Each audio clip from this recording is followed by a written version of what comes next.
The ancient grandfather clock in the hallway struck 3 in the morning, its somber chime echoing through the silent house.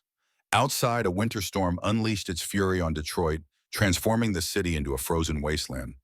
Snow piled against windows and door frames, wind howled through cracks in the aging structure, and temperatures plummeted far below freezing. Sarah Miller stood at her kitchen table, shoulders slumped with exhaustion, counting wrinkled dollar bills for the third time. The result remained unchanged, $7.32. She ran her fingers through her disheveled blonde hair, a nervous habit from childhood that surfaced in moments of desperation. At 32, Sarah looked a decade older than her years. Life had carved deep lines around her blue eyes that once sparkled with optimism, but now reflected only worry. In the corner of the kitchen, her 2-year-old son, Tommy, slept peacefully on a makeshift bed of couch cushions and blankets, blissfully unaware of their dire situation. The heater in his bedroom had broken 2 weeks ago, and she couldn't afford repairs. The kitchen, with its ancient gas stove running through the night, offered the only warmth in their small house at the end of Maple Street. "What am I going to do?" Sarah whispered to the empty room. Her breath formed visible clouds in the cold air. The house sat isolated at the far end of Maple Street in Detroit, separated from other homes by an empty lot that developers avoided. The wealthier families down the street rarely acknowledged her existence, and when they did, it was with suspicious glances and hushed conversations that stopped when she approached. 8 months ago, her husband Greg had walked out claiming he needed to find himself. He found himself living with a 23-year-old waitress in Tennessee, completely ignoring the child support payments that were supposed to help keep his son fed and housed. The divorce papers sat in a folder on top of the refrigerator, the red stamp marks resembling bloodstains to Sarah's exhausted eyes. Her phone vibrated against the wooden table. A text message from her manager at the cleaning company glowed on the cracked screen. "Don't bother coming in tomorrow. We're letting you go. Your kid was crying too much during your shift yesterday. Customers complained."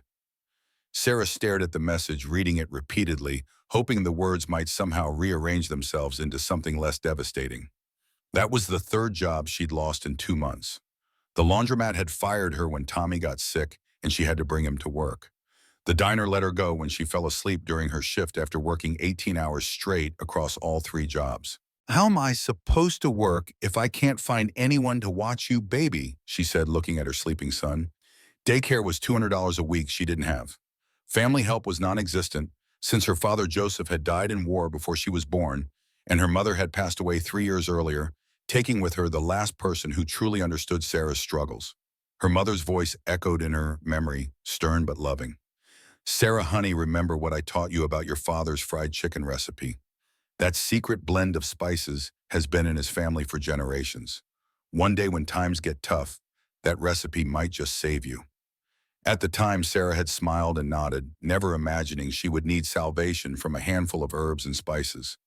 But now, sitting in her cold kitchen with her last $7, her father's words felt like a lifeline thrown to a drowning woman. She walked to the old wooden cabinet where she kept her father's recipe box. The index cards inside were yellowed with age, covered in her mother's careful handwriting, preserving the recipes her father had created before going to war. The fried chicken recipe was there, along with detailed instructions for sides and sauces that made her mouth water just reading them. Sarah traced her finger over the faded handwriting.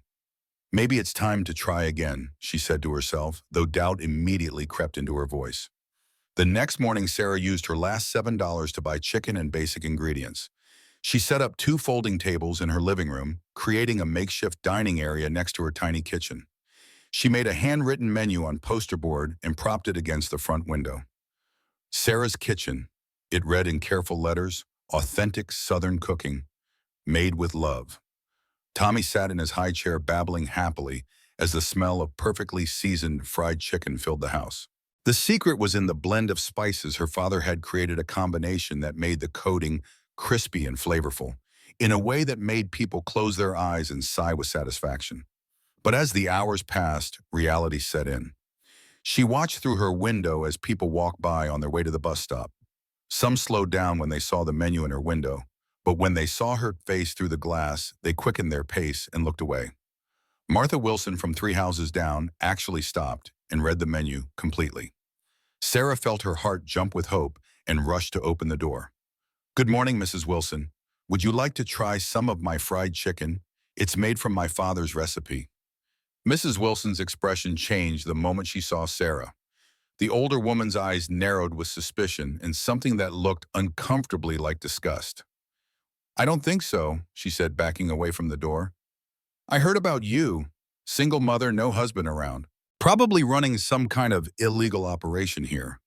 I don't eat food from people like that. The words cut deep, but Sarah forced herself to keep smiling. The food is really good, ma'am. I promise it's clean and fresh. I said no, Mrs. Wilson snapped, and you shouldn't be running a business out of your house. This is a decent neighborhood. Keep your kind of trouble to yourself. Sarah watched her neighbor storm away, her chest tight with humiliation and anger. She closed the door and leaned against it, feeling the weight of rejection settle over her like a heavy blanket. By evening, not a single customer had come, and Sarah was faced with the reality that her desperate plan had failed. She put a sleeping Tommy in his makeshift bed in the kitchen and sat at the table fighting back tears. The storm outside had intensified, and the ancient windows rattled against the howling wind. Then she heard it, a knock at the front door.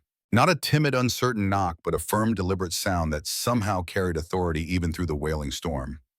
Sarah froze. It was almost midnight. No one in their right mind would be out in this weather, certainly no one with good intentions. The knocking came again, more insistent this time. She crept to the window and peered through a gap in the curtains. What she saw made her gasp. Standing in perfect formation on her snow-covered front walkway were at least 25 elderly men in expensive suits and overcoats, their white hair and distinguished faces dusted with snow. They stood straight-backed and dignified, despite the biting cold, like an assembly of retired senators or corporate executives. At the front of the group stood a tall, imposing figure. Even at what must have been 70-plus years, he carried himself with the bearing of someone accustomed to command. His silver hair was immaculately styled, his camel hair overcoat perfectly tailored, and his leather shoes polished to a mirror shine though now partially buried in snow. He raised his hand to knock again, and Sarah noticed his fingers trembling slightly from the cold. The old man turned his head, scanning the dark windows of her home, and for a moment his eyes seemed to meet hers through the glass. His expression was not threatening, but carried a strange mixture of authority and vulnerability. The porch light illuminated his face, revealing features that seemed somehow familiar to Sarah, though she couldn't place where she might have seen him before. Deep lines etched around his eyes spoke of both laughter and hardship, and there was something in his gaze that reminded her of old photographs of her father. Fear battled with curiosity inside Sarah's chest. The rational part of her brain screamed danger, but another part, perhaps the part that had inherited her father's courage, urged her forward. She glanced back at Tommy, still sleeping peacefully in the kitchen, then slowly approached the door. "Who is it?" she called, trying to keep her voice steady. "My name is Vittorio Romano," came the reply, the voice deep and cultured, with just a hint of an Italian accent. "My associates and I find ourselves in need of shelter from this storm. Our cars are stranded half a mile down the road, and we spotted your light. We would be deeply grateful for any assistance you might offer." Sarah's breath caught. Romano. The name sent a chill down her spine that had nothing to do with the freezing temperatures. Everyone in Detroit knew about the Romano family, one of the oldest and most powerful mafia organizations in the Midwest. Their legitimate businesses spread throughout Chicago and Detroit, but rumors of their other activities had circulated for decades. Her mind raced through fragments of news reports she'd read over the years. The Romanos were old school, supposedly adhering to some ancient code of honor, even in their less legal endeavors. Unlike newer criminal organizations, they were said to protect the neighborhoods where they operated, keeping out drugs and violence. "I understand your hesitation, young lady," Vittorio continued when Sarah didn't immediately respond. "I assure you we mean no harm. We are simply elderly gentlemen caught in a storm on Christmas Eve looking for temporary refuge. If you prefer, we can seek shelter elsewhere." The sincerity in his voice gave Sarah pause. She thought about what her father would do in this situation. Joseph Miller had been a military man with a strong moral compass, but also a believer in helping those in need regardless of circumstances. She glanced at Tommy again, thinking of the lesson she would be teaching him, even if he was too young to understand it now. Then she looked at the $7 on the table, all that stood between them and complete destitution. With a deep breath, Sarah unlocked the door and pulled it open. The blast of cold air made her shiver, but she stood her ground, taking in the sight before her. 25 elderly men, all impeccably dressed, all standing respectfully in the snow. Their faces showed various degrees of cold and exhaustion, but each maintained a dignified posture. "Mr. Romano," she said, mustering her courage, "I have a young son sleeping inside. If I let you in, I need your word that you mean us no harm." Vittorio Romano removed his hat and placed it over his heart, a gesture from another era. "You have my word as a man of honor, Miss Sarah Miller," she replied. "And it's Mrs. though my husband isn't in the picture anymore." Something flickered across Vittoria's face at the mention of her last name, an expression too quick to identify, but it gave Sarah an uneasy feeling. Before she could dwell on it, he spoke again. "Mrs. Miller, you have my solemn oath that no harm will come to you or your child under my watch. In fact, I consider it my personal responsibility to ensure your safety from this moment forward." The intensity in his eyes as he made this declaration startled Sarah, but she found herself believing him despite her better judgment. She stepped aside. "Please come in. I don't have much to offer, but at least it's warm." The procession of elderly men filed into her small home with surprising orderliness. Each one nodded respectfully as they passed some murmuring thanks in accented English. They moved with the coordinated precision of men long accustomed to functioning as a unit. The last to enter was a slightly younger man, perhaps in his 60s, who closed the door behind him. "Frank Caruso," he introduced himself quietly. "Don Vittorio's right hand. Thank you for your kindness, Mrs. Miller." Sarah led the unusual group into her living room, suddenly acutely aware of how shabby her furniture looked, how the paint was peeling in the corners, how the carpet was worn thin in high-traffic areas. The men, however, showed no signs of judgment. They arranged themselves around the room with minimal fuss, taking care not to disturb her few possessions. Some remained standing to allow the oldest among them to sit, a courtesy that impressed Sarah. Vittorio Romano stood in the center of the room, removing his expensive overcoat. He surveyed the space with an unreadable expression, his eyes lingering on the makeshift restaurant setup she had created that morning. "You were planning to open a restaurant?" he asked, gesturing toward the folding tables and hand-painted sign. Sarah felt heat rise to her cheeks. "Just trying to make ends meet. I lost my job today." Vittorio nodded thoughtfully. Then his gaze landed on something behind Sarah, and his expression changed dramatically. She turned to follow his line of sight and saw he was staring at a framed photograph on her wall, a picture of her father in his military uniform. "Joseph Miller," Vittorio said softly, his voice filled with an emotion Sarah couldn't identify. "This is your father?" Surprised. Sarah nodded. "Yes, he died in war before I was born. Did you know him?" Vittorio moved toward the photograph with an almost reverent slowness. "Joseph Miller," he repeated, reaching out but stopping just short of touching the frame. "A brave man, a good man." Before Sarah could ask more questions, a small voice called from the kitchen. "Mama." Tommy stood in the doorway, rubbing his eyes sleepily, his small form dwarfed by his dinosaur pajamas. His blonde curls stuck up at odd angles, and his cherubic face showed confusion at the room full of strangers. The atmosphere in the room changed instantly. The elderly men straightened, some smiling gently, others looking away as if to give the child privacy. Vittorio turned from the photograph, and his stern face softened as he looked at the little boy. "This must be your son," he said, his voice gentler than before. He knelt down with surprising agility for a man his age, bringing himself to Tommy's eye level. "Hello, young man. My name is Vittorio. My friends and I got caught in the snow. Your mother was kind enough to let us warm up." Tommy regarded the old man solemnly, then glanced at his mother for reassurance. Sarah moved to his side, placing a protective hand on his shoulder. "It's okay, sweetie. These gentlemen are just visiting for a little while." Tommy studied Vittorio's face, then pointed to his silver hair. "Snow?" he asked innocently. A ripple of gentle laughter moved through the group of elderly men. Vittorio's face broke into a genuine smile, transforming his features from intimidating to grandfatherly in an instant. "No, little one, not snow, just many, many years of living," he replied, then reached into his pocket and pulled out a small candy wrapped in colorful foil. "May I?" he asked Sarah, holding up the treat. Sarah hesitated, then nodded. Vittorio offered the candy to Tommy, who accepted it with a shy smile. "Thank you," the boy said softly, his early manners showing through his shyness. You are very welcome, Vittorio replied. As he rose to his feet, Sarah noticed a flicker of pain cross his features, quickly masked. The old man was clearly suffering from the cold and perhaps arthritis or some other ailment common to his age. Mrs. Miller, Frank said, stepping forward, some of us noticed your kitchen setup. With your permission, we might be able to help prepare a meal for everyone. We have some supplies in our bags, and many of us are quite skilled in the culinary arts. Sarah's professional pride warred with practical necessity. She had very little food to offer 25 guests, but the thought of accepting charity from these men stirred complicated feelings. In the end, pragmatism won out. That would be very kind, she said, though I don't have much to work with. Leave that to us, Frank assured her with a smile that crinkled the corners of his eyes. He gestured to several of the men who produced packages from their expensive overcoats. Packages that turned out to contain various food items as if they had been returning from some gourmet shopping expedition when the storm hit. Sarah led them to her small kitchen, watching in amazement as they efficiently organized themselves.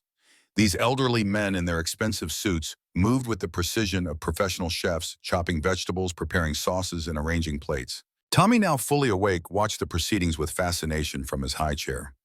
One of the older men, introduced as Angelo, entertained the boy with magic tricks involving disappearing spoons and reappearing napkins. As the impromptu cooking team worked, Sarah found herself next to Vittorio, who had insisted on helping, despite his obvious status as the group's leader. You seem very familiar with cooking, Mr. Romano, she observed, watching him expertly slice mushrooms. Please call me Vittorio, he replied. And yes, cooking is a passion of mine. My mother taught me as a boy in Chicago. She believed a man should know how to feed himself and those he cares about. He paused, his knife hovering above the cutting board. Your father had quite a talent for it, as well as I recall, especially his fried chicken. Sarah nearly dropped the bowl she was holding. You really did know my father when, Vittorio continued his methodical slicing. War 1970. Your father and I served together, briefly. He was a remarkable man. He spoke often of his family recipes, said they had been passed down for generations. Sarah's mind reeled with questions. Her mother had told her very little about her father's time in war, only that he had died a hero saving fellow soldiers. I have his fried chicken recipe, she said softly. It's what I was planning to sell today. Vittorio stopped cutting and looked directly at her, his dark eyes intense. Would you consider preparing it tonight? I would very much like to taste it again after all these years. Something in his request felt important, weighted with meaning, beyond simple curiosity or hunger. Sarah nodded, retrieving the recipe card from her father's box. As she began preparing the chicken, according to her father's instructions, the kitchen filled with a familiar aroma that always made her feel closer to the father she had never known. The elderly men worked around her respectfully, some occasionally glancing at her technique with approving nods. Frank approached her as she was coating the chicken pieces in the secret spice mixture. Don Vittorio rarely asked for anything for himself, he said quietly. The fact that he requested your father's chicken, it means something significant to him. Sarah looked over at Vittorio, who was now sitting at her small kitchen table, watching her work with an expression that seemed almost reverent. Don Vittorio seems to be more than just your boss, she ventured, keeping her voice low. Frank smiled slightly. To all of us, he is family. A father figure, a mentor, a protector. The Romano family takes care of its own Mrs. Miller. It's a bond that goes beyond business. An hour later, Sarah's small home had been transformed. The folding tables were covered with proper tablecloths produced from someone's luggage, set with surprisingly elegant dinnerware that had appeared as if by magic. Candles glowed on every surface, creating a warm, intimate atmosphere that made the peeling paint and worn furniture fade into the background.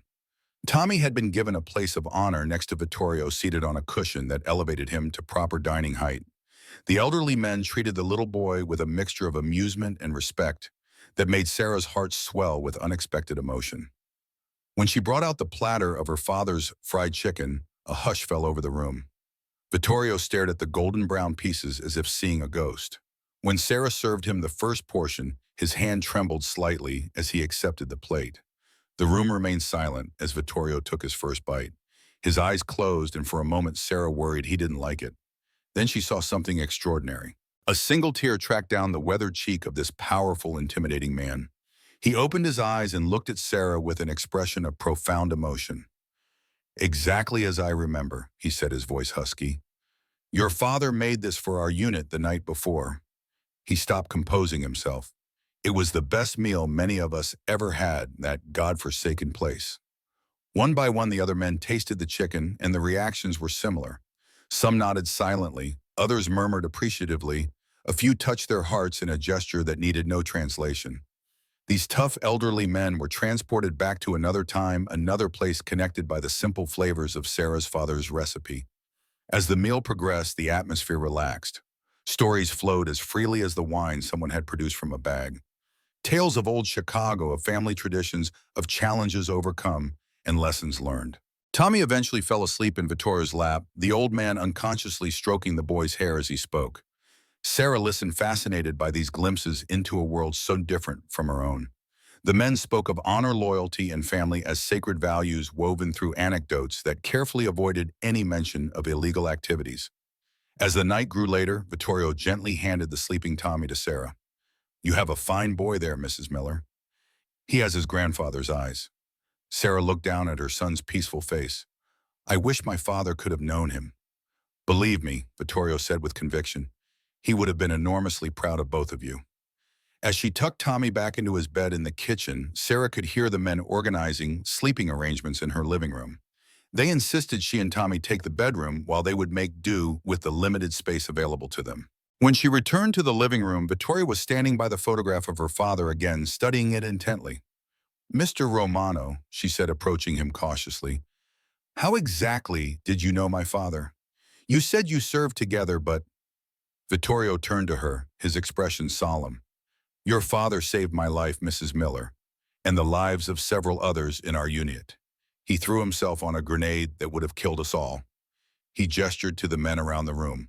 "Many of us here today owe our lives to Joseph Miller's sacrifice." Sarah felt her knees weaken, and Vittorio gently guided her to a chair. "I was never told exactly how he died," she whispered. "My mother only said he was a hero."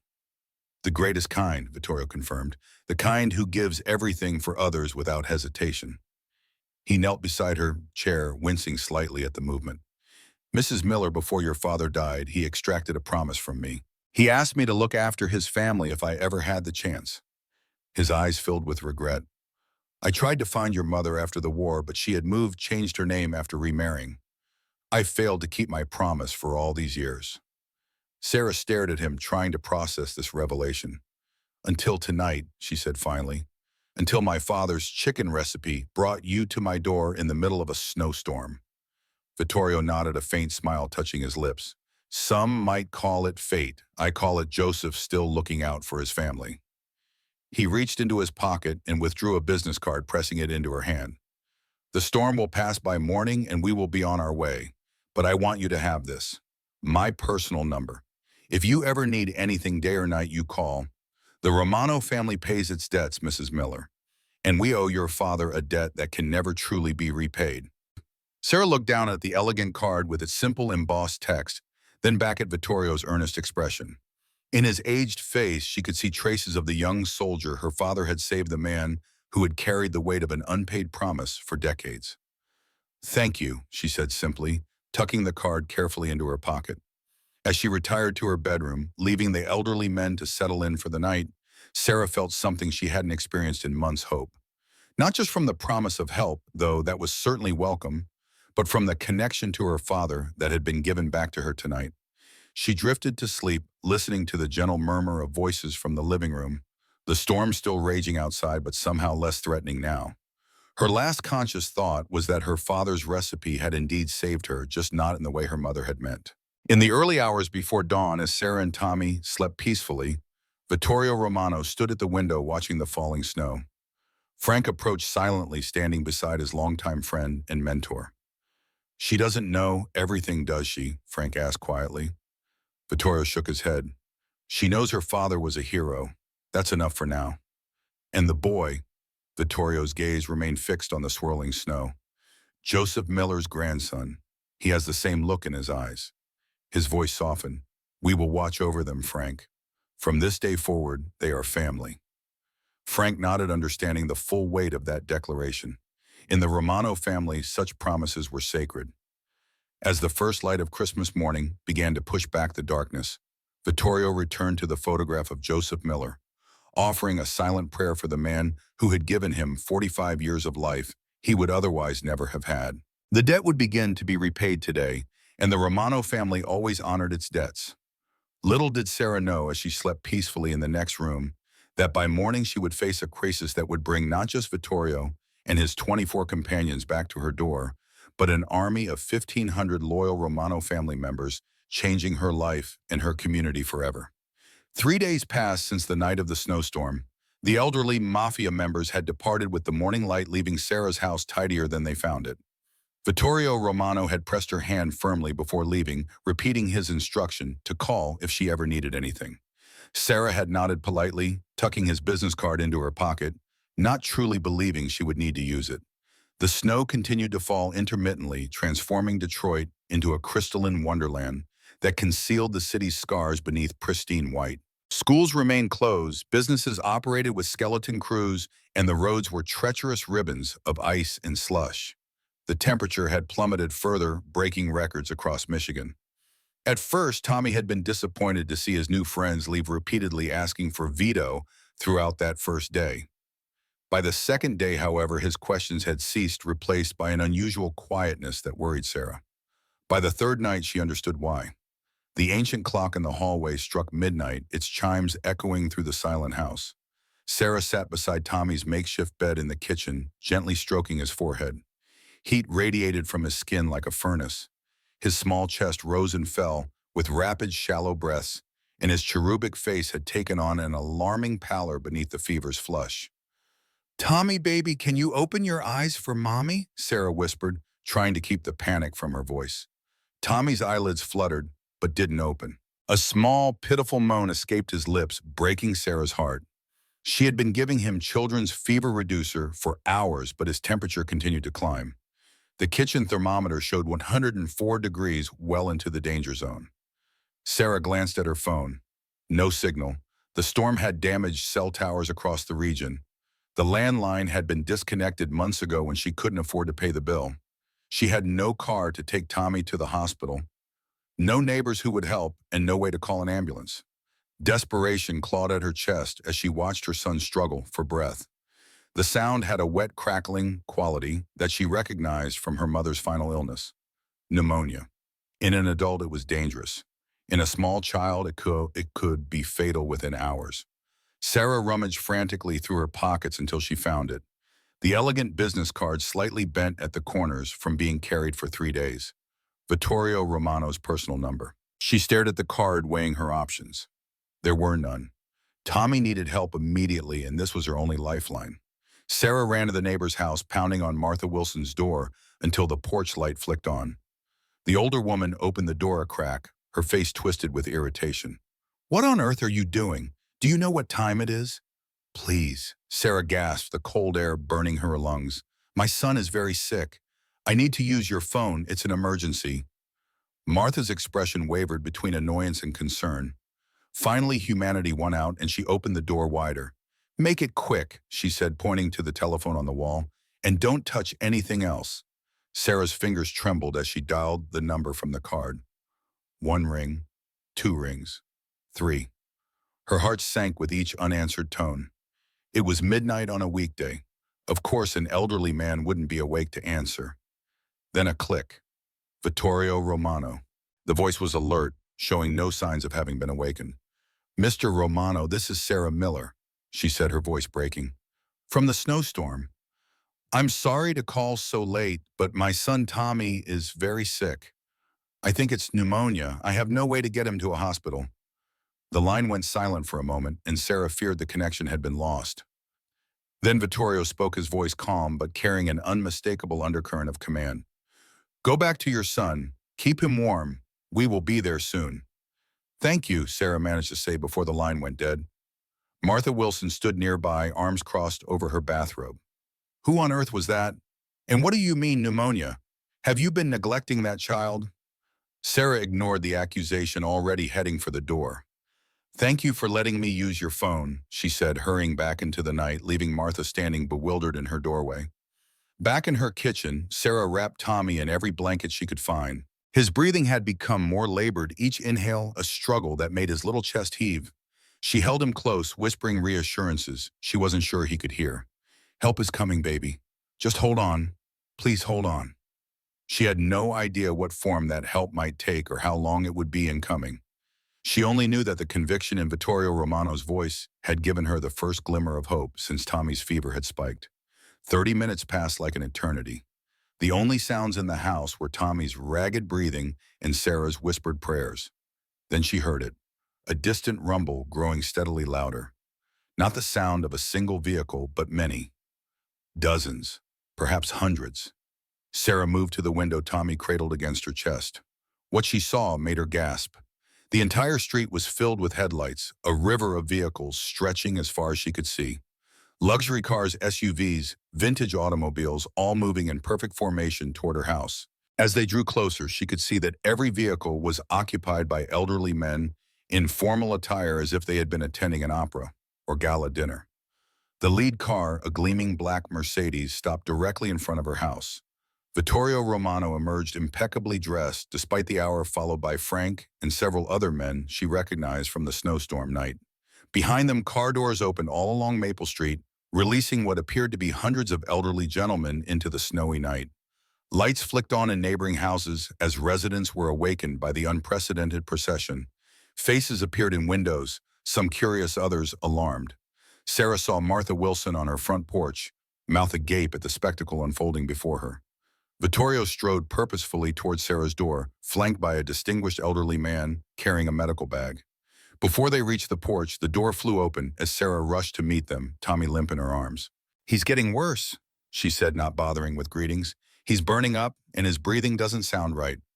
Vittorio nodded to the man beside him. "This is Dr. Anthony Lorenzo.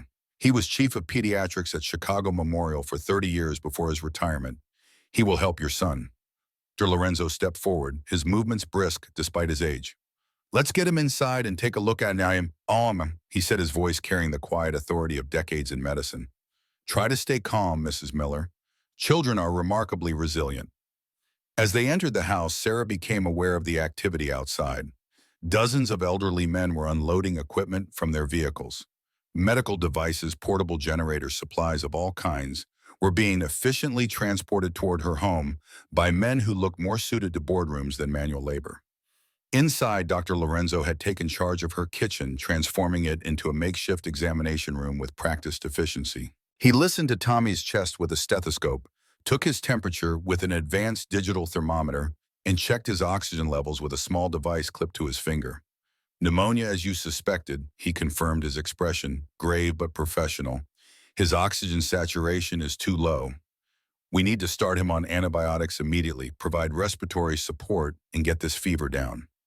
As if conjured by his words, two more elderly men entered, carrying portable medical equipment that Sarah recognized as oxygen tanks and IV stands from her mother's hospice care. "Where did all this come from?" she asked, watching in amazement as her humble kitchen transformed into a high-tech medical facility. "The Romano family has extensive medical resources," Frank explained, standing nearby. "Many of our members are retired healthcare professionals. We maintain equipment for emergencies." Sarah didn't have time to ponder the implications of a Mafia family keeping hospital-grade medical equipment on hand. Her focus remained entirely on Tommy as Dr. Lorenzo inserted an IV line into his tiny arm with gentle expertise. "He needs specific antibiotics," the doctor said, looking up at Vittorio. "The weather has closed most pharmacies, and he needs them now, not in the morning." Vittorio nodded and turned to Frank. "Call Stanley Weinberg. His pharmacy is on Jefferson Avenue. Get him to open up and prepare the medications on the list Dr. Lorenzo will give you." Frank nodded and stepped outside to make the call. Sarah watched through the window as he spoke to a group of men who immediately departed in several vehicles moving with military precision. The scene outside her house had grown even more extraordinary. What looked like hundreds of elderly men in expensive overcoats were systematically organizing themselves in the snowy street. Some directed traffic, others set up portable heaters on her front lawn, and still others established what appeared to be a command center in a large black SUV. Neighbors had emerged from their homes, clustering in small groups and watching the proceedings, with expressions ranging from alarm to fascination. Sarah spotted Martha Wilson in her bathrobe arguing with a tall, elderly gentleman who responded with old-world courtesy that seemed to confuse and frustrate the woman. Inside the house, De Lorenzo was explaining Tommy's condition to Sarah. The infection has settled deep in his lungs. The antibiotics will help, but they take time to work. His oxygen levels are concerning. If they drop any lower, he may need to be hospitalized. The nearest hospital is Detroit General, Sarah said, anxiety tightening her chest. It's at least 20 minutes away in good weather. With the roads like this, we're monitoring him closely, Dr. Lorenzo assured her. We have equipment here to provide the same level of care he would receive in a hospital emergency room. If his condition worsens, we have contingency plans. As if to emphasize the seriousness of the situation, Tommy's breathing suddenly became more labored, each intake of air a visible struggle that made his small body shake with effort. His oxygen saturation is dropping. Dr. Lorenzo announced, his calm professionalism giving way to urgency. We need to establish better respiratory support immediately. Vittorio, who had been standing silently in the corner of the kitchen, stepped forward. What do you need, doctor? He needs respiratory therapy and more intensive treatment than we can provide here. He needs to be in a pediatric ICU. Vittorio nodded once and turned to Sarah. We're taking him to the hospital. Now. The next few minutes passed in a blur of activity. Tommy was carefully wrapped in thermal blankets. Lorenzo continued to administer oxygen while monitoring his vital signs. Outside, the formation of vehicles parted like the Red Sea, creating a clear path down the center of Maple Street. A vehicle that Sarah recognized as a medical transport van pulled up directly to her front door. Inside, it was equipped like a miniature ambulance with monitoring equipment and a secure transport stretcher sized for a child. How did you get all this here so quickly? Sarah asked, as Tommy was gently transferred to the stretcher. The Romano family takes care of its own, Vittorio said simply. And as I told you, we owe your father a debt that can never truly be repaid. As they prepared to move Tommy to the vehicle, flashing lights appeared at the end of the street. Police cars.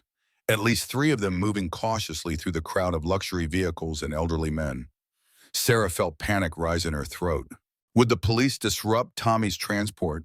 Would they delay getting him to the hospital? With questions about this unusual gathering, Vittorio seemed unconcerned. He watched calmly as the lead police cruiser stopped and a tall officer in his 50s emerged. The man approached with a hand resting cautiously on his holster, surveying the scene with professional wariness. Chief Michaels, Vittorio greeted him with a respectful nod. Thank you for coming so promptly. The police chief's expression registered surprise at being addressed by name. He studied Vittorio's face, recognition slowly dawning in his eyes. Colonel Romano, he asked, his hand dropping away from his weapon. Is that you, Tom? Vittorio smiled slightly. It's been a long time, Sergeant. Or rather, Chief now, I see. Congratulations on your promotion. Chief Michaels shook his head in disbelief. It's been what? 30 years. What in God's name is happening here? We got calls about a massive gathering, possible criminal activity. Nothing so dramatic, Vittorio replied smoothly. A medical emergency involving a child. The grandson of a mutual friend, actually. Joseph Miller. You remember him from our tour? The police chief's expression shifted from confusion to something approaching reverence. Miller, of course, I remember. He saved half our platoon. His gaze moved to Sarah, who stood nearby, confusion evident on her face. This is his daughter, Vittorio nodded, and that, he said, indicating the stretcher being loaded into the medical transport, is his grandson, Pneumonia. We're transporting him to Detroit General. Chief Michaels straightened his demeanor, shifting from suspicious law enforcement to concerned veteran. What do you need from us, Colonel? An escort would be helpful. The roads are treacherous and time is of the essence. Without hesitation, Chief Michaels turned to his officers and began issuing orders. Within moments, the police cruisers had repositioned themselves to lead and follow the medical transport. As Tommy was secured inside the vehicle, Sarah found herself face to face with the police chief. Your father was a great man, Mrs. Miller, he said, his voice gruff with emotion. I wouldn't be here today if not for him. We'll get your boy to the hospital safely, I promise you that. Sarah nodded, too overwhelmed to speak. She climbed into the transport beside Tommy. Dr. Lorenzo, already inside monitoring the equipment. Vittorio joined them, moving with surprising agility for a man his age. As the doors closed, Sarah caught a glimpse of her neighborhood transformed. Hundreds of elderly men in formal attire stood respectfully as the vehicle prepared to depart. Neighbors watched from their porches, their expressions no longer suspicious, but confused and curious. Martha Wilson stood with her hand over her heart, her earlier hostility replaced by something that looked almost like shame. The journey to Detroit General Hospital was a surreal procession through the snow-covered city. Police cruisers led the way, sirens clearing their path. Behind the medical transport, a convoy of black luxury vehicles followed in perfect formation.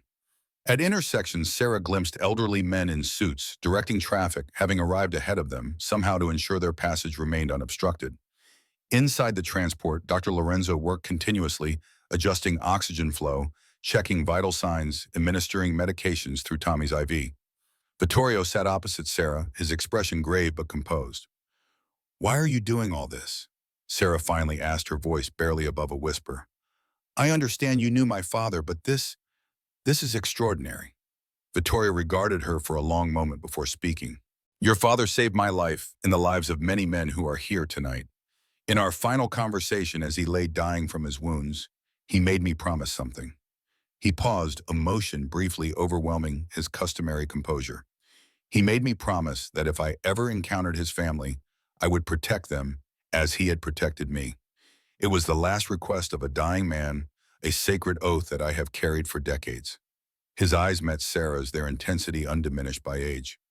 "I failed to find your mother after the war, but now, by what some might call divine providence, I have found you and Tommy. I will not fail Joseph Miller again." The conviction in his voice left no room for doubt. Sarah realized she was witnessing something beyond ordinary human commitment. This was an old-world code of honor, a blood oath that transcended time and circumstance. The transport slowed as they approached the hospital emergency entrance. Sarah was surprised to see the area already organized with medical personnel standing ready. A pediatric team waited with the gurney seated for a small child. "How did they know we were coming?" she asked. Frank, who had been riding in the front of the transport, glanced back. Don Vittorio called ahead. "The hospital administrator is an old friend."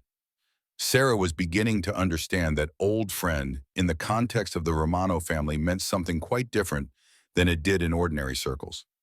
The transition from transport to hospital was seamless. Tommy was transferred to the waiting gurney and immediately whisked inside Dr. Lorenzo, accompanying him and briefing the pediatric team as they moved. Sarah hurried alongside Vittorio and Frank, following at a respectful distance.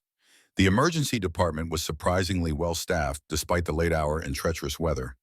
Doctors and nurses moved with practiced efficiency, continuing the treatment Dr. Lorenzo had begun while adding hospital resources. As Tommy was settled into a treatment room, a distinguished doctor in his 60s approached Vittorio with a deferential nod. "Don Romano, we've prepared the private pediatric suite as requested. The specialist is standing by." "Thank you, Richard," Vittorio replied. "This child receives the same care you would give your own grandson. Is that understood?" "Absolutely, Don Romano. The very best we can provide."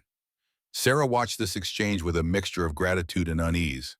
The power Vittorio wielded was evident in every interaction, every smoothly executed arrangement. It was clear that his influence extended far beyond what she had imagined, reaching into institutions she had always considered immune to outside pressure.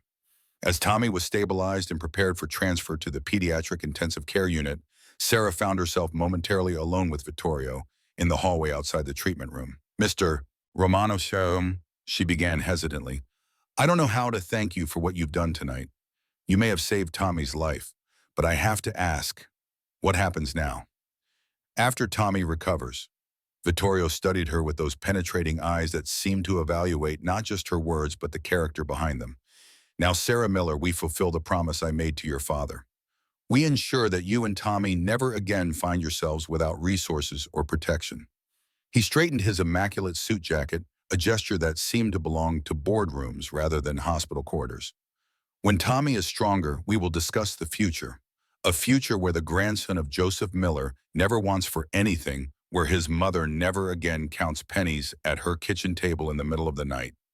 Before Sarah could respond, a commotion erupted at the emergency department entrance. Raised voices echoed down the hallway. followed by the appearance of a tall man in an expensive suit flanked by two younger men with the unmistakable bearing of law enforcement. Vittorio's posture shifted subtly, a change almost imperceptible to anyone not watching closely. Frank materialized beside him, his hand slipping inside his overcoat in a movement that made Sarah suddenly very nervous. The newcomer spotted Vittorio and strode directly toward him, his expression a mixture of determination and wariness. "Don Vittorio Romano," he said, his voice carrying the unmistakable authority of federal law enforcement. "I'm Special Agent Daniel Roberts, FBI. I believe we need to have a conversation about tonight's activities." Vittorio regarded the FBI agent with the calm assessment of a man who had faced far more intimidating adversaries. "Agent Roberts, I understand you have questions, but as you can see, we are in the midst of a medical emergency involving a child." Roberts glanced at Sarah, then through the window of the treatment room where medical staff continued to work on Tommy. His stern expression softened slightly. "I've been tracking your movements for 3 years, Don Romano," he said, lowering his voice. "Never seen anything quite like tonight's mobilization. Half the Bureau is convinced you're planning something big. Instead, I find you in a hospital with a sick kid." He shook his head, genuine confusion evident in his features. "Mind telling me what's going on?" Vittorio considered the agent for a moment, then made a decision.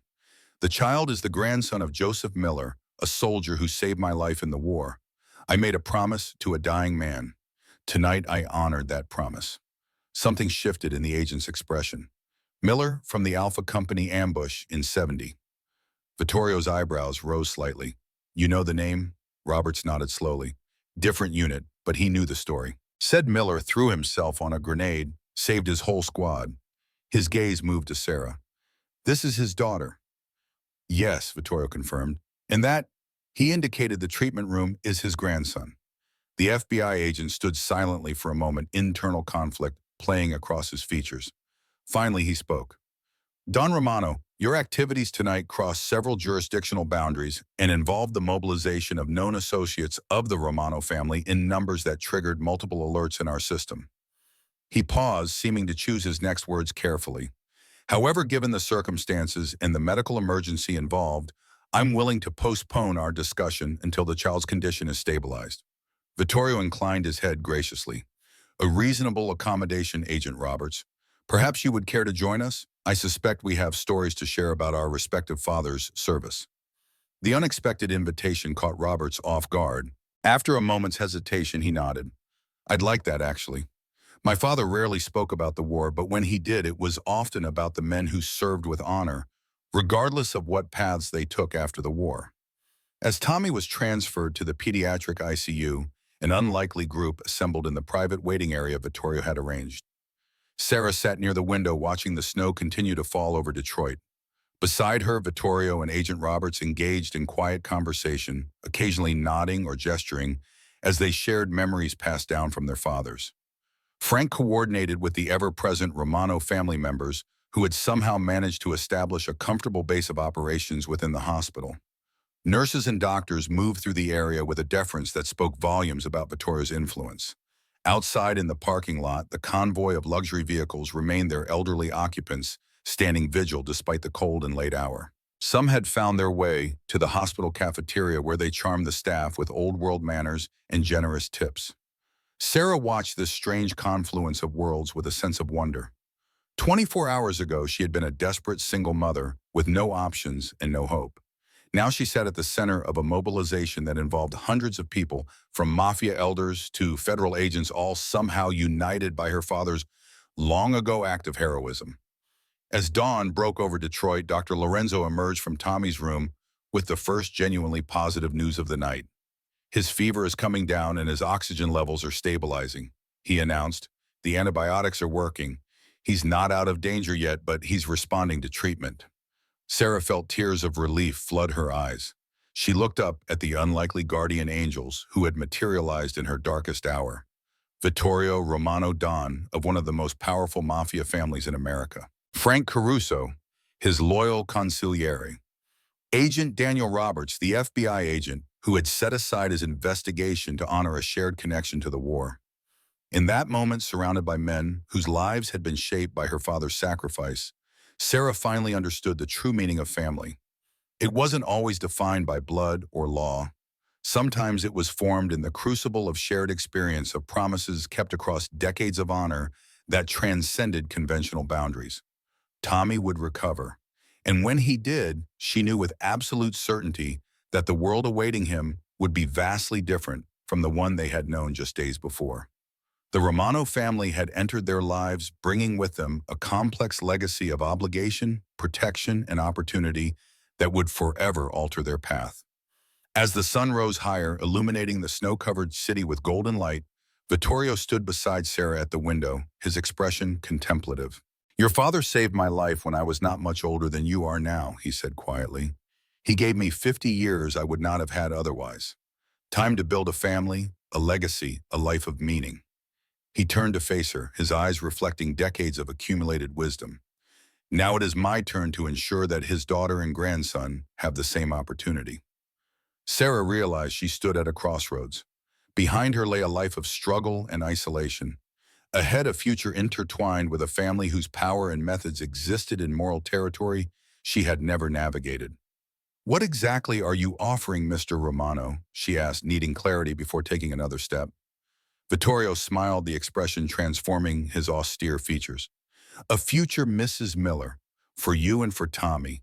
A business of your own based on your father's remarkable recipes. A community that protects its own. An extended family that never forgets its obligations." His voice took on a gentle quality rarely heard by those outside his inner circle. "And perhaps most importantly, the truth about who your father really was, beyond the heroism of his final moments." Outside the window, the city of Detroit continued to awaken, unaware that in this quiet hospital room, a legacy was being reclaimed, a promise fulfilled, and a new chapter beginning in a story that had started 50 years earlier in the jungles of war. Tommy's recovery would mark only the beginning of an extraordinary transformation that would eventually extend far beyond one small family to encompass an entire community. But that was a story still waiting to unfold, with challenges, revelations, and unexpected alliances yet to come. 3 days after Tommy's admission to Detroit General Hospital, the doctors pronounced him well enough to return home. His young body had responded remarkably to the aggressive treatment, his fever subsiding and his lungs gradually clearing. Throughout his recovery, the hospital staff had treated the small family with extraordinary attention, a fact not lost on Sarah. She had watched specialists appear at all hours, nurses check on Tommy with clockwork regularity, and hospital administrators personally inquire after his comfort. She knew who to thank for this exceptional care.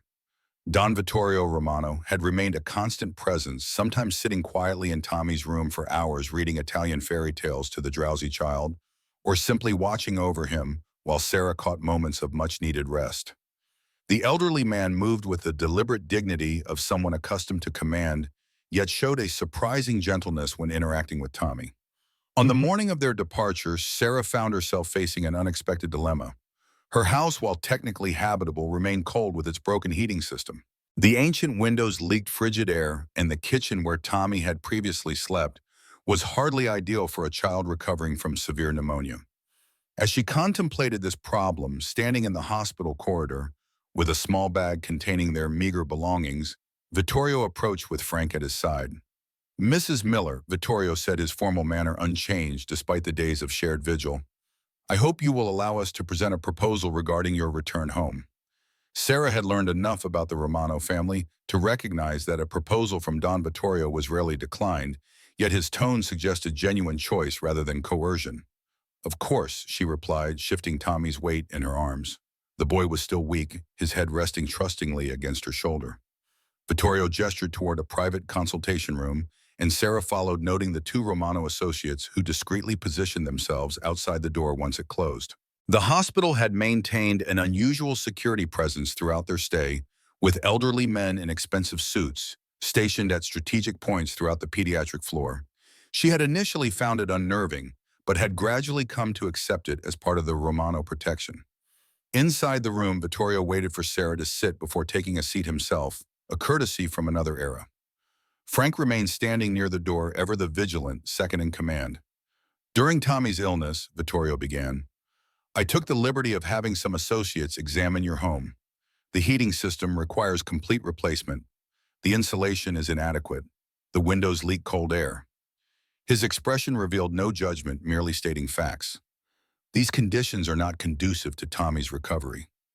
Sarah felt a flush of shame. She had done her best with limited resources, but hearing her home's deficiencies cataloged so precisely made her acutely aware of how she had failed to provide properly for Tommy.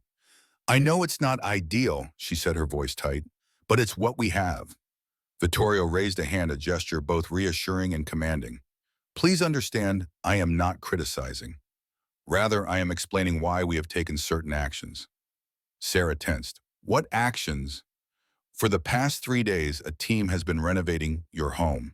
New heating system, new windows, proper insulation, a complete remodeling of the kitchen, a dedicated bedroom for Tommy with appropriate furniture. Sarah stared at him, struggling to process this information. You've been renovating my house without asking me. An emergency measure, Vittorio replied smoothly. Given Tommy's condition, waiting for approval seemed ill-advised. However, if our actions have offended you, I offer my sincere apologies. The apology, delivered with genuine dignity, caught Sarah off guard. This powerful man, who clearly orchestrated events on a scale she could hardly comprehend, was apologizing to her. I'm not offended, she said slowly. I'm just overwhelmed. Mr. Romano, I can't possibly afford to repay you for renovations like that. Vittorio's expression shifted subtly, a fleeting shadow crossing his features. Mrs. Miller, allow me to be clear. There is no debt. What has been done for you and Tommy is but a fraction of what I owe your father. Had Joseph Miller not sacrificed himself, I would have died 50 years ago. Every day since has been a gift purchased with his blood. His voice, usually controlled, carried an undercurrent of emotion. If anything, I remain forever in debt to your family. Tommy stirred in Sarah's arms, his eyes fluttering open. He looked around the room with the drowsy confusion of a child emerging from sleep.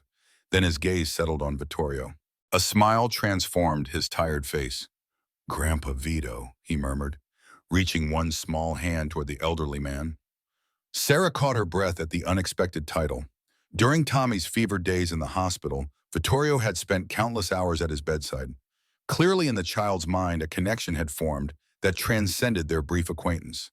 Vittorio's reaction was equally revealing. For a moment, his carefully maintained composure cracked genuine emotion, flickering across his weathered features. He reached out and gently took Tommy's outstretched hand. Hello, little one, he said softly. Are you ready to go home? Tommy nodded sleepily, then looked at Sarah. Can Grandpa Vito come too, Mommy? The innocent question hung in the air, laden with implications far beyond Tommy's understanding. Sarah looked from her son to Vittorio, seeing something she hadn't fully acknowledged before. The elderly mafioso had formed a genuine attachment to her child, an emotional investment that went beyond obligation or honor. Mr. Romano is very busy, sweetheart, she began cautiously. Vittorio interrupted gently. Actually, I would be honored to escort you home if your mother permits it. And so it was decided. As they prepared to leave the hospital, Agent Roberts appeared, his timing suggesting he had been monitoring their movements.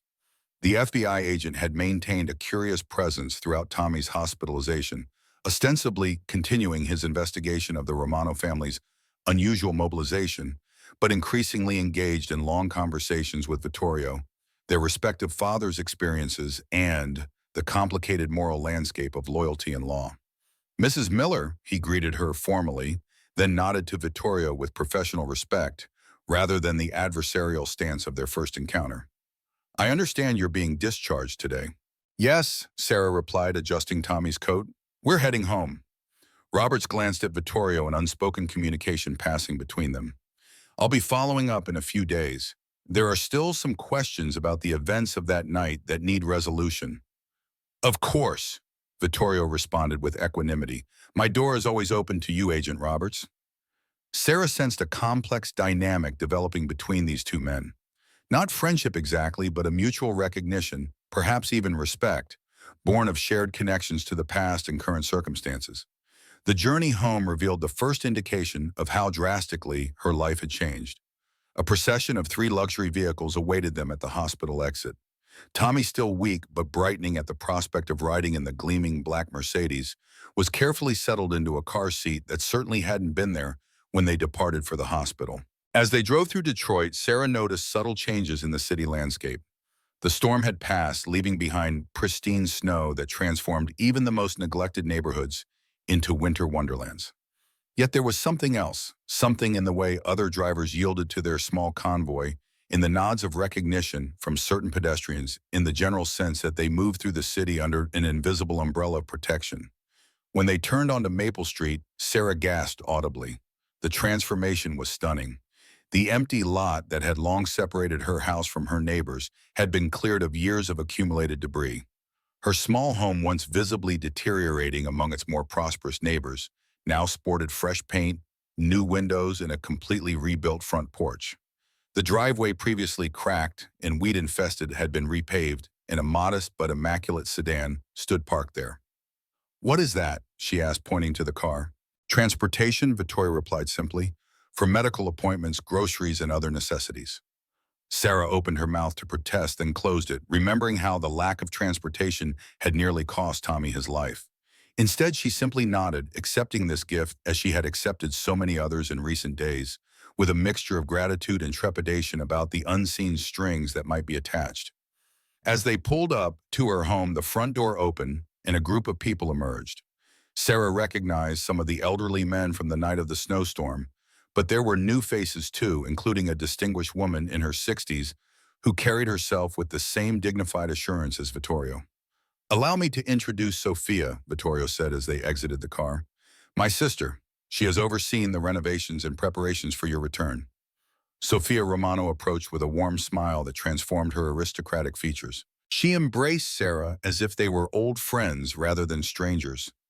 "Your father was a hero to our family," she said, her accent slightly more pronounced than her brother's. "It is our honor to welcome you and young Tommy home." The interior of the house was unrecognizable.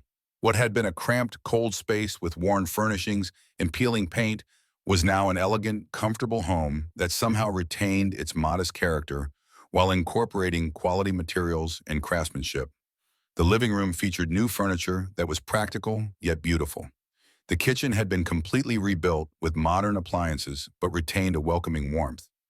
Tommy's bedroom, previously non-existent, was a perfect space for a young boy with sturdy furniture, educational toys, and a medical-grade air purifier humming quietly in the corner. Throughout the tour, Sarah struggled to reconcile her feelings. On one hand, overwhelming gratitude for this transformation that would undoubtedly benefit Tommy's recovery and their quality of life. On the other, discomfort at such extensive changes made without her input and lingering questions about what the Romano family might eventually expect in return.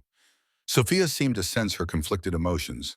As the others busied themselves bringing in Tommy's things and preparing a light meal, she drew Sarah into the newly renovated kitchen. "You are wondering what all this means," Sophia said, her perceptiveness reminiscent of her brother's. "What comes next? What we expect from you?" Sarah nodded, appreciating the direct approach. "Yes, this is all incredible, but nothing comes without a price," Sophia finishes for her. "In most cases, that would be true. However, this situation is unique." She leaned against the new marble countertop, her expression serious. "My brother rarely speaks of the war. The memories are painful. But he has told me about your father, about the moment Joseph Miller made a choice that saved many lives, including Vittorio's." She paused, seeming to choose her next words carefully. "In our family and our tradition, such a debt is sacred.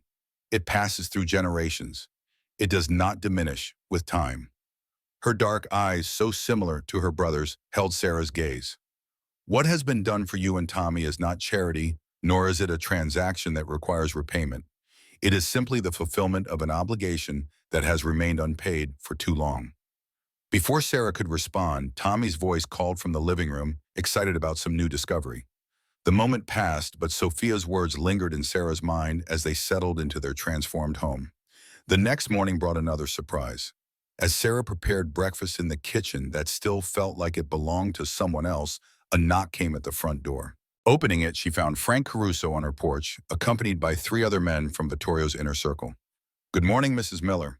Frank greeted her with his usual formal courtesy. "Don Vittorio sends his regards. He would like to discuss a business proposal with you, if you are feeling up to it. He suggests lunch at your convenience." Sarah hesitated. Tommy was still recovering, requiring frequent rest and careful monitoring. As if reading her thoughts, Frank added, Dr. Lorenzo would be happy to stay with Tommy while you're out. He believes the boy is progressing well, but could use a professional assessment today in any case. The thoughtfulness of the arrangement was typical of the Romano family's approach thus far, combining practical solutions with subtle pressure that made refusal difficult. Sarah found herself agreeing to lunch at noon, then watched as Dr. Lorenzo arrived precisely on schedule, medical bag in hand, settling into her living room with Tommy, as if he had been making house calls to Maple Street for years. Frank drove her to an upscale restaurant in downtown Detroit, one of those exclusive establishments with no sign on the door, and a maitre d' who seemed to recognize Frank immediately. They were ushered to a private dining room where Vittorio waited, rising politely as Sarah entered. The lunch that followed was extraordinary, not just for the impeccable food and service, but for the conversation. Vittorio, typically reserved, spoke at length about his life after how he had returned to a family business that was then primarily focused on neighborhood protection, local gambling, and traditional rackets. Times were different then, he explained, his tone matter of fact rather than apologetic. Italian Americans faced discrimination. Legal avenues for advancement were limited. The family provided what mainstream society denied us: economic opportunity, protection, a system of justice. He described how over decades he had gradually shifted the Romano empire toward legitimate businesses, hotels, restaurants, construction companies, real estate developments. The transition wasn't complete, he acknowledged, but each generation moved further from the old house into proper business practices. Which brings me to my proposal, he said finally as they finished their main course. Your father's fried chicken recipe. It's exceptional, truly unique. I believe it could be the foundation for a successful restaurant. Sarah blinked in surprise. Of all the possibilities she had imagined, this wasn't among them. A restaurant based on my father's recipe? Precisely. Located in your home initially. We would handle the conversion, licensing permits, everything. The front section would become Joseph's Kitchen, named for your father. The back would retain your private residence, suitably expanded and renovated. He laid out the business model with the precision of someone who had given it considerable thought. The Romano family would provide startup capital, handle regulatory hurdles, supply, initial staffing, and manage financial operations. Sarah would be the face of the restaurant, the keeper of her father's recipes, and eventually the full owner once the initial investment was recouped. You would have a sustainable income, meaningful work that honors your father's legacy, and Tommy would have stability and opportunities previously beyond reach. Vittorio concluded, the neighborhood would benefit from employment opportunities and economic revitalization, and I would have the satisfaction of knowing Joseph Miller's family is secure. The proposal was comprehensive, thoughtful, and extremely generous. Yet Sarah hesitated, sensing deeper currents beneath the surface. Mr. Romano, while I appreciate this opportunity more than I can express, I have to ask, why this particular business? Why my father's recipe? Vittorio studied her for a moment, respect flickering in his eyes at her perceptiveness. 3 reasons, he replied. First, practical economics. The recipe is genuinely exceptional and would distinguish the restaurant in a competitive market. Second, it honors your father in a tangible way that the community can appreciate. He paused, then added, and third, it provides legitimate cover for the Romano family's ongoing presence in your life. The honesty of this last admission surprised Sarah. Vittorio continued, his voice lower now. The truth, Mrs. Miller, is that once the Romano family extends protection to someone, it cannot be casually withdrawn. There are elements in my world who would see you and Tommy as leverage if they knew of my personal interest in your welfare. By establishing a business relationship that makes sense to outside observers, we create a narrative that explains our connection without revealing its true nature. Sarah considered his words carefully. So this restaurant would also be a way of explaining why Don Vittorio Romano takes a personal interest in a waitress and her son from Maple Street. Precisely, Vittorio acknowledged. Perception matters in my world. A clear business connection simplifies things. Their conversation was interrupted by Frank's discreet entrance. He bent to whisper something in Vittorio's ear, his expression giving nothing away. Vittorio's face, however, tightened almost imperceptibly. It seems we have an unexpected development, he said to Sarah. Your former husband has been making inquiries about you and Tommy, rather persistent inquiries. Sarah felt a chill run through her body.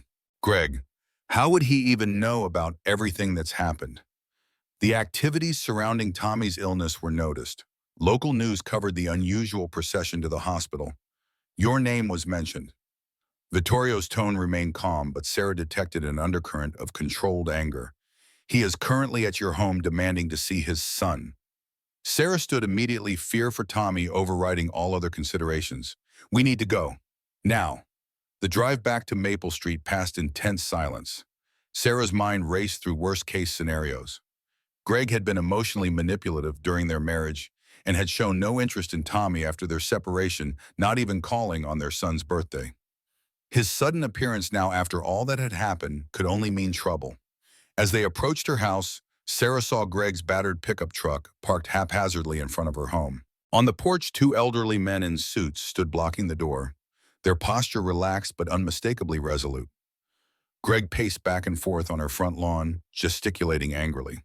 When he spotted the approaching Mercedes, Greg stormed toward it, his face contorted with a mixture of rage and calculation that Sarah recognized all too well from their worst arguments. As she exited the car, he closed the distance between them rapidly. Well, well, he sneered, looking from Sarah to Vittorio, who had emerged with deliberate calm from the other side of the vehicle. Didn't take you long to find yourself a sugar daddy, did it? And here I thought you were just a dried-up waitress nobody wanted. Sarah flinched at the verbal assault but stood her ground. What do you want, Greg? What do I want? He mimicked sarcastically.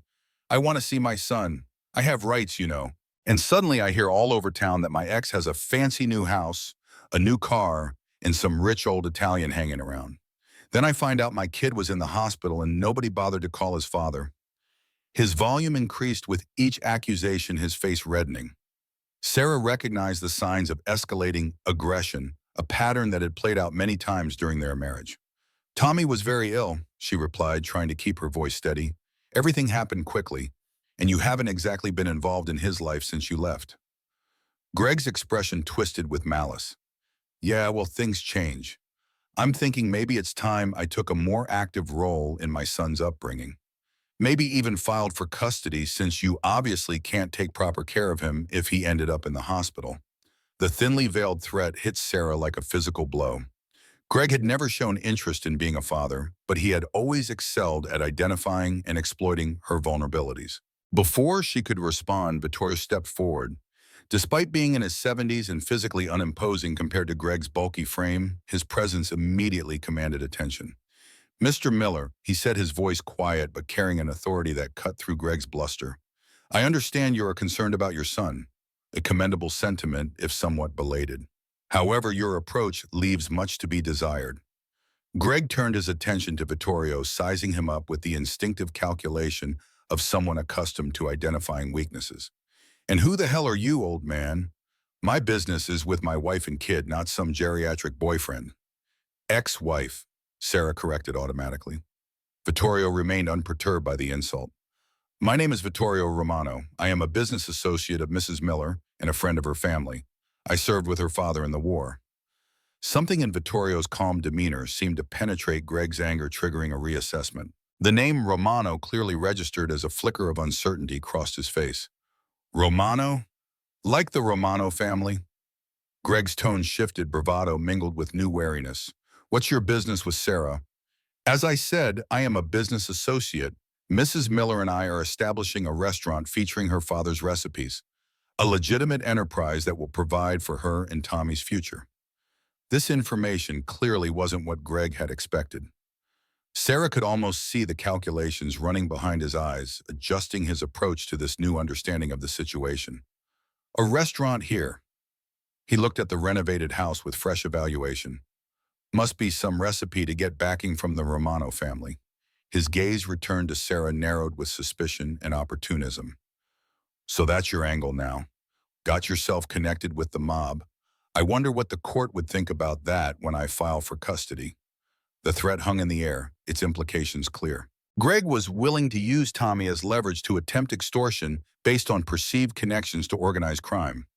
Sarah felt sick at the familiar tactics, the emotional manipulation that had characterized their marriage, now directed at their son. Vittorio's expression didn't change, but the temperature of his voice dropped several degrees. Mr. Miller, I recommend you consider your next actions very carefully.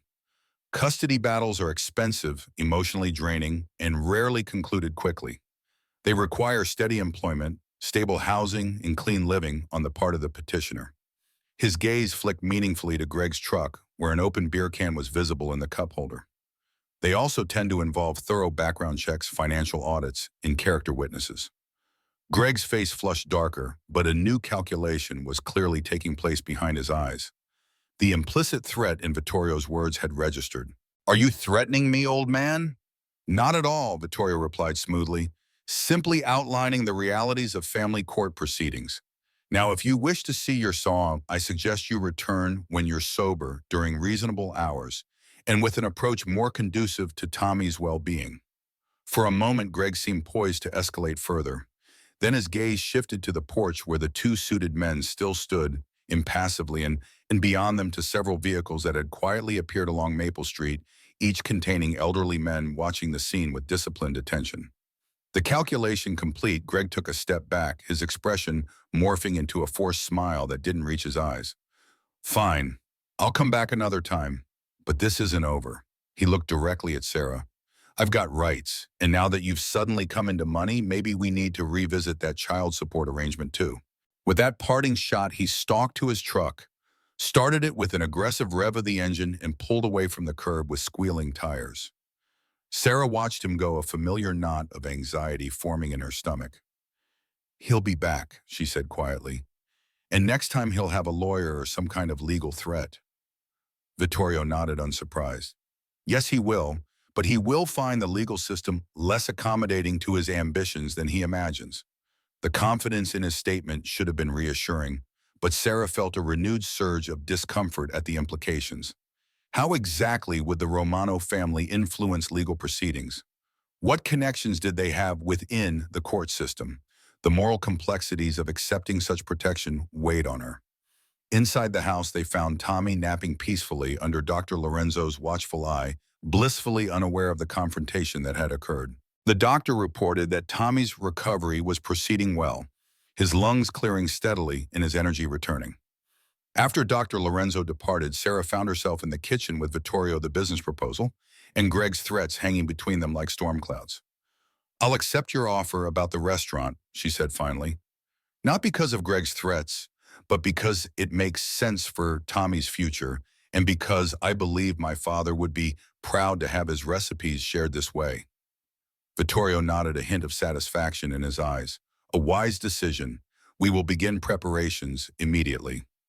Sarah raised a hand, not quite finished. "But I need to understand something clearly. This connection to your family, this protection you're offering, it comes with certain realities that I'm not sure I fully comprehend yet. What happens when Tommy is older and asks questions about why men in suits sometimes watch our house? What happens when he's in school and other children talk about who his mother associates with?"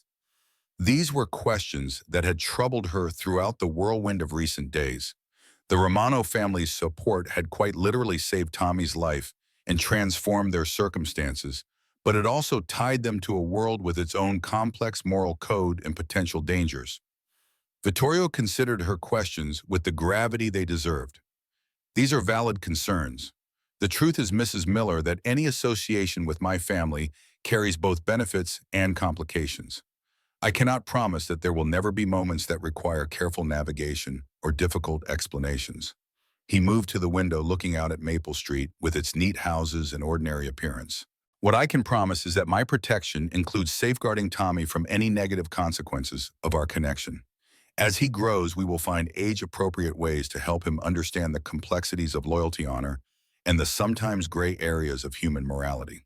He turned back to face her. "Many successful, respectable families in this city have historical connections to mine. Their children attend the finest universities, enter prestigious professions, lead exemplary lives. The path forward need not be defined by outdated stereotypes or simplified moral judgments." His words were eloquent and reassuring, yet Sarah sensed he was offering a particular perspective that reflected his own values and experiences. The full reality would likely be more complicated. "I appreciate your honesty," she said finally. "I think we can make this work for Tommy's sake and to honor my father's memory." But I need to maintain certain boundaries, certain principles that I can teach Tommy without compromise. Vittorio inclined his head in acknowledgement. Of course, I would expect nothing less from Joseph Miller's daughter. The conversation was interrupted by Tommy's sleepy voice calling from the living room. Sarah went to him, finding him sitting up on the sofa, his eyes bright with improving health. "Mommy, I'm hungry," he announced. "Can we have chicken, like Grandpa's recipe?" Sarah smiled, struck by the simple request that now carried so much significance. "Yes, sweetheart. I think that's a perfect idea." 6 months passed with remarkable speed, transforming both Maple Street and the lives of its residents. Joseph's Kitchen had opened to immediate success, drawing customers first out of curiosity about the unusual partnership between a former waitress and the Romano family, then returning for the extraordinary food that centered around Joseph Miller's secret fried chicken recipe. The renovation had been completed with impressive efficiency, converting the front portion of Sarah's home into the warm, inviting restaurant while expanding the living quarters in the back for Sarah and Tommy. The kitchen was now a professional setup where Sarah worked alongside Angelo, a former five-star chef who had retired from the Romano family's flagship restaurant in Chicago to help train Sarah in the finer points of restaurant management. On this particular evening, Sarah stood at the entrance of the packed dining room watching as customers from all walks of Detroit life enjoyed her father's recipes. Businessmen in suits sat alongside blue-collar workers, elderly couples beside young families, all united by the simple pleasure of exceptional comfort food. Martha Wilson occupied a corner table with several other neighbors who had once treated Sarah with suspicion or outright hostility. Now they were regular customers, Martha herself having undergone the most dramatic transformation from vocal critic to enthusiastic supporter. The elderly woman caught Sarah's eye and raised her glass in acknowledgement, a gesture that still surprised Sarah despite its increasing frequency. "Quite a change from 6 months ago," said a familiar voice beside her. Sarah turned to find Agent Daniel Roberts' FBI badge discreetly tucked into his jacket pocket, surveying the scene with professional interest but undisguised approval. "Agent Roberts," she greeted him. "I didn't expect to see you tonight." "Just checking in," he replied easily. "Part of our agreement with Don Romano. Regular oversight of the business to ensure everything remains above board." The agreement he referenced had been one of the most unexpected developments of the past months. Following their confrontation outside her home, Greg had indeed returned with legal threats, filing for both custody of Tommy and increased child support. The case had seemed destined for an ugly, protracted battle until Agent Roberts had intervened in a most unusual way. Using his position with the FBI, Roberts had offered Vittorio a deal in exchange for the Romano family transitioning completely to legitimate businesses within Detroit. The Bureau would provide certain protections, including keeping official distance from Joseph's Kitchen, provided it operated with full transparency. Part of that arrangement had apparently included addressing Greg's legal maneuverings through entirely legitimate but remarkably effective channels. "Is Don Vittorio joining us tonight?" Roberts asked, glancing around the restaurant. "I have some paperwork he'll want to see regarding the expansion permits." The proposed expansion of Joseph's Kitchen into a second location downtown had been Vittorio's idea, part of his accelerated timeline for legitimate business development. The speed with which permits and approvals had been obtained spoke volumes about the Romano family's influence, even when operating within legal boundaries. "He should be here shortly," Sarah replied. "He never misses Friday nights. Tommy expects their chess game." As if summoned by her words, the front door opened, and Vittorio Romano entered, accompanied as always by Frank and two other associates. Despite the advancing months in his ongoing health issues, which he refused to discuss, but which Sarah had learned about from Sofia, Vittorio maintained his impeccable appearance and dignified bearing. The restaurant fell momentarily quiet as he entered, then resumed its convivial atmosphere with a subtle shift that fascinated Sarah. It wasn't fear that his presence inspired, but a kind of respectful deference, an acknowledgement of status that transcended his connection to the Mafia. Even Agent Roberts straightened slightly as Vittorio approached. "Mrs. Miller," Vittorio greeted her formally, though his eyes held the warmth that emerged only around Sarah and Tommy. "Agent Roberts, I trust the evening finds you both well." Before either could respond, a small figure darted from the back of the restaurant, weaving between tables with the energy of a fully recovered and increasingly confident 4-year-old. Grandpa Vito, Tommy called out, launching himself into Vittorio's waiting arms. I've been practicing the chess moves you showed me. Vittorio lifted the boy with surprising strength for his age, his usually reserved expression transforming into genuine delight. Have you now? Perhaps you'll finally beat me tonight, Campione. The relationship between Tommy and Vittorio had deepened over the months, evolving into something that resembled a true grandfather-grandson bond. Sarah had watched with a mixture of gratitude and caution as her son formed attachments to various members of the Romano family. Sophia, who brought him books and taught him Italian phrases. Frank, who sometimes took him for drives in the countryside. And especially Vittorio, who treated the boy with a tenderness that seemed to surprise even his closest associates. As Vittorio carried Tommy to their usual corner table for their weekly chess match, Sarah noticed Agent Roberts watching them with an expression she couldn't quite decipher. "Sometimes I forget who he really is," Roberts said quietly. "When I see him with your son, he's just a grandfather, not—" He trailed off, leaving the thought unfinished. "I know," Sarah replied. "I struggle with it too. The man who reads Italian fairy tales to Tommy at bedtime is hard to reconcile with other aspects of his life." Roberts nodded thoughtfully.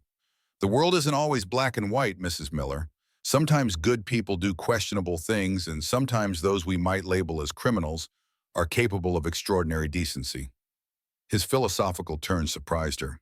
"Is that the FBI's official position these days?" A smile flickered across his serious face.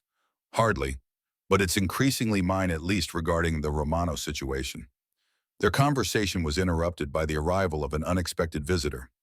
Greg Miller stood in the doorway, his appearance markedly different from their last encounter. Gone was the disheveled, aggressive ex-husband. In his place stood a clean-shaven, soberly dressed man who surveyed the restaurant with evident discomfort. Sarah tensed immediately, but Roberts placed a reassuring hand on her arm. "It's all right, he's expected." "Expected," Sarah's alarm grew. "What do you mean, part of the final resolution?" Roberts explained cryptically. "Don Romano and I arranged this meeting. It's time to close that chapter permanently." Before Sarah could demand further explanation, Vittorio rose from his chess game with Tommy and approached Greg with the deliberate calm that characterized all his important interactions. Frank materialized at Greg's side gently but firmly, guiding him toward a private room at the back of the restaurant. "What's happening?" Sarah asked Roberts, unable to hide her concern. "A clean ending," the FBI agent replied. "Legally binding and permanently enforceable. By tomorrow, Greg Miller will have signed away all parental rights in exchange for certain financial considerations, and he will have agreed to relocate permanently to Arizona, where a job mysteriously awaits him." Sarah stared at him. "You arranged this, the FBI." Roberts looked slightly uncomfortable. "Let's say it's a collaborative effort between federal resources and Don Romano's connections, all strictly within legal boundaries. Sometimes the law needs creative applications to achieve true justice." The meeting lasted less than 30 minutes. When it concluded, Greg emerged from the private room looking subdued but somehow relieved. He glanced once at Tommy, still engrossed in his chess game, then at Sarah, giving her a brief nod that contained neither apology nor animosity, merely acceptance. Without another word, he left the restaurant, climbed into a taxi waiting outside, and disappeared from their lives. Vittorio and Frank returned to the main dining room, the elderly Don resuming his game with Tommy as if nothing unusual had occurred. Only the subtle nod he exchanged with Agent Roberts indicated the significance of what had just transpired. Later that night, after the restaurant had closed and Tommy was asleep, Sarah sat with Vittorio and Roberts on the small patio behind the restaurant. The summer evening was warm, the sky clear, a peaceful contrast to the cold, stormy night when their unlikely alliance had begun. "It's official then," Sarah said, still processing the evening's events. "Greg has gone for good." "Yes," Vittorio confirmed. "The papers are signed, notarized, and filed with multiple agencies. He has relinquished all claims to Tommy in perpetuity and agreed to the relocation terms.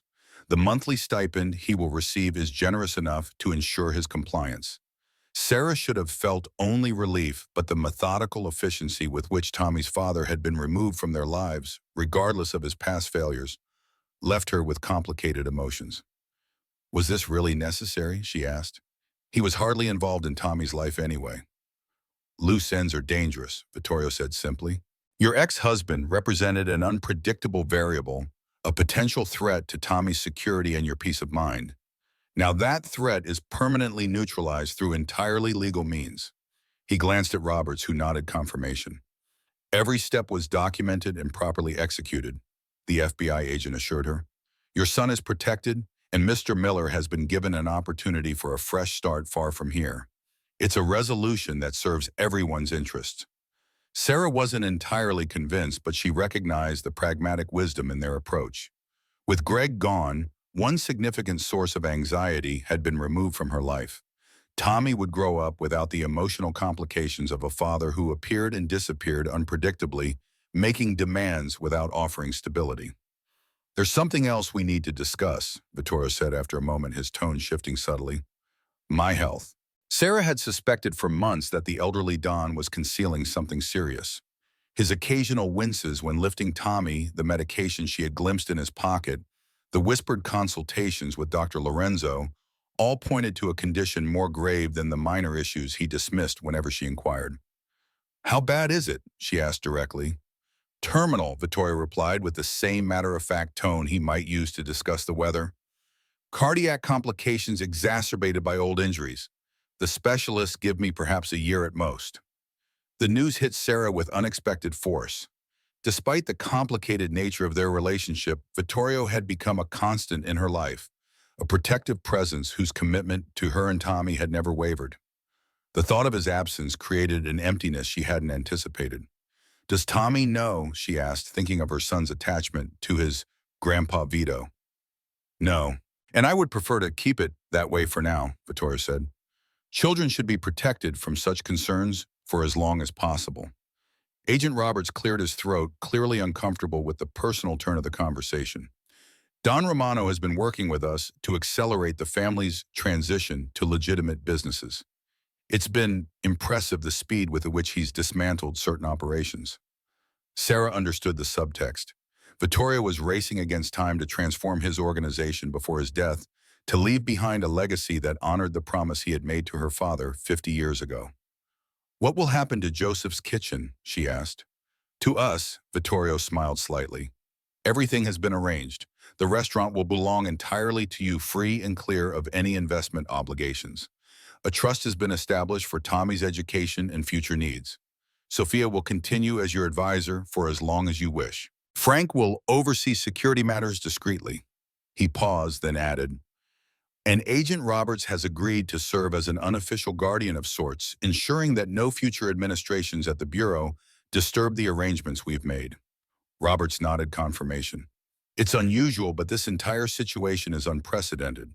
The Romano family's voluntary transformation deserves appropriate recognition and protection. Sarah looked between these two men so different in background and profession, yet united in their commitment to honoring Joseph Miller's legacy through his daughter and grandson.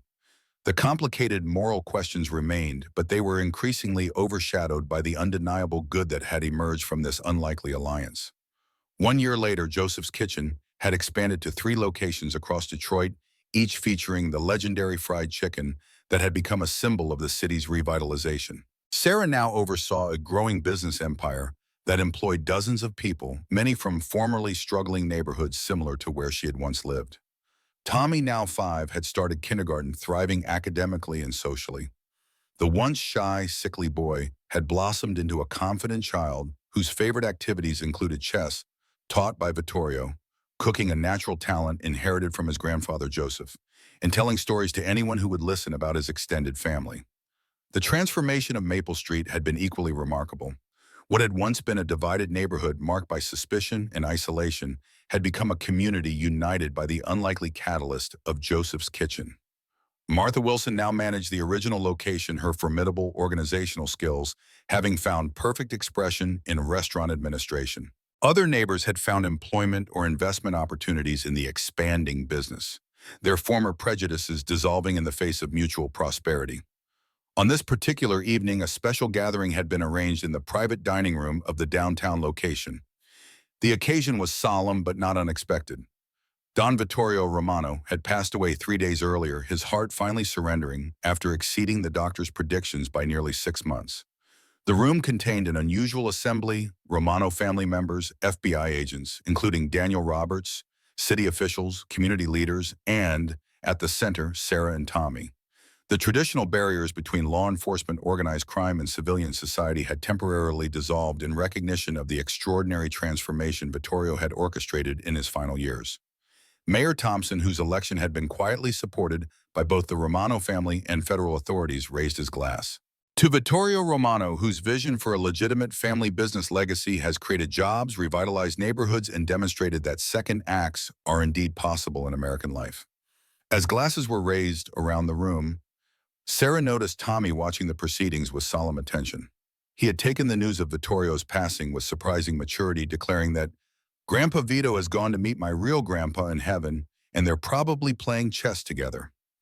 After the official tributes concluded and guests began to depart, Sarah found herself standing with Frank Sophia and Agent Roberts beside a large photograph of Vittorio that had been placed on an easel.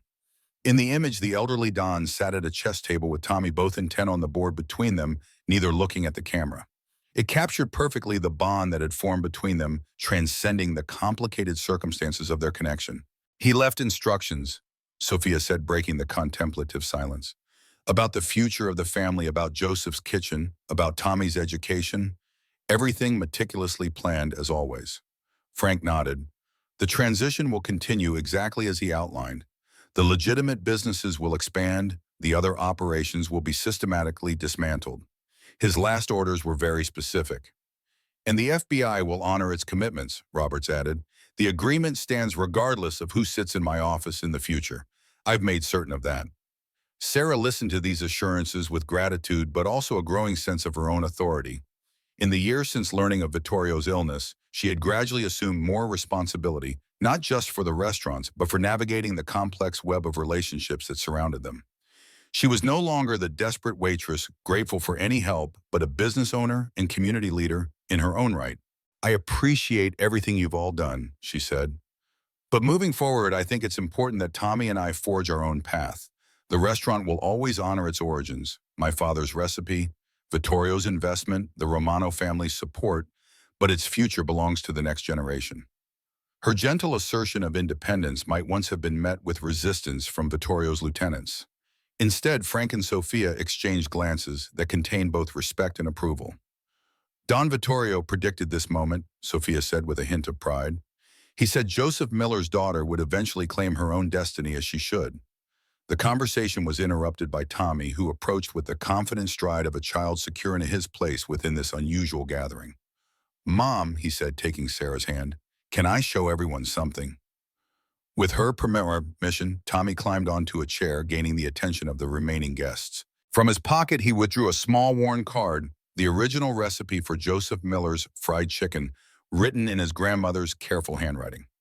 My grandpa Joseph wrote this recipe, Tommy announced with the solemnity of a child entrusted with an important legacy. He saved Grandpa Vito in the war, and then Grandpa Vito saved me when I was sick. And now we have our restaurant to remember them both. The simplicity of his summary brought unexpected tears to Sarah's eyes. Tommy had distilled the complex, sometimes morally ambiguous story of their journey into its essential truth, a cycle of salvation, sacrifice, and legacy that transcended conventional boundaries.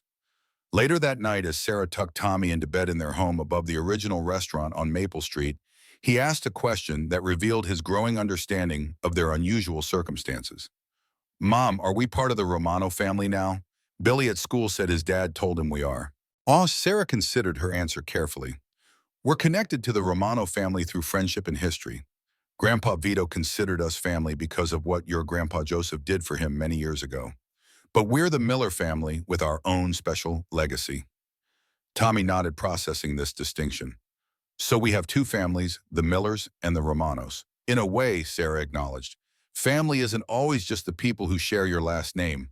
Sometimes it's the people who stand by you when you need them most, who honor their promises even when it's difficult. Tommy seemed satisfied with this explanation. As he drifted towards sleep, he murmured, I'm going to make my own restaurant someday, with Grandpa's chicken and new recipes too. I believe you will, Sarah said softly, stroking his hair.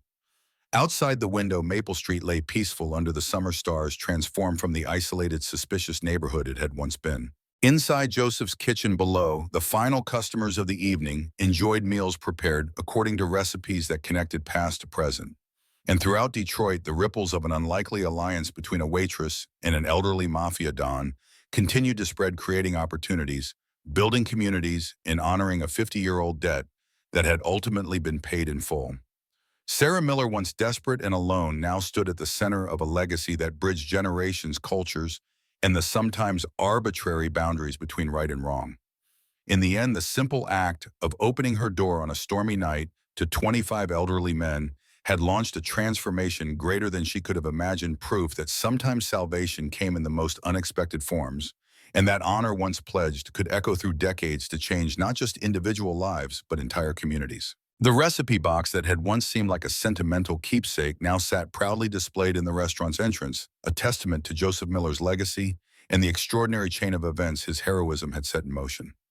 Beside it, a newer addition, a chessboard permanently arranged in the middle of the game Vittorio and Tommy had been playing on their final evening together, a reminder that some bonds transcend even death, and that the most powerful legacies are those built on promises kept.